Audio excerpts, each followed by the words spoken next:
عجيله.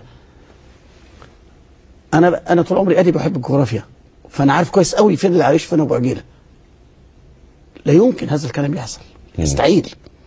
لكن بدات بقى يعني عشان ما اضيعش وقتك دخلت في استطلاع راي، لقيت الكلام جد. لقيت كلامهم هم اللي جد واحنا اللي كلامنا طبعا بكش. نتج عنها ايه؟ يعني ليه انا بقول الحكايه دي؟ انه في 6 اكتوبر 73 كنت انا كبير طبعا، خلصت ثانويه، كنت في اولى كليه، وكنت قاعد اكل الساعه 2 و5 دي، كنت بتغدى انا وواحد صاحبي، وبعدين لقيت لك بيقول لك بسم الله الرحمن الرحيم، بيان عسكري رقم 1: نجحت قواتنا المسلحه في عبور قناه السويس ورفعت علم مصر مش عارف فين. قلت له لا، ما صدقتش ساعتها، ما صدقتش.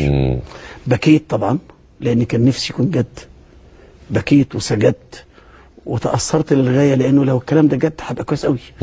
بس نفسي يبقى جد، متخيل الشعور مش عارف ايه. صحيح. وبعدين تاكدت ان الخبر صحيح منين؟ من اورشليم. لا، من مونت كارلو.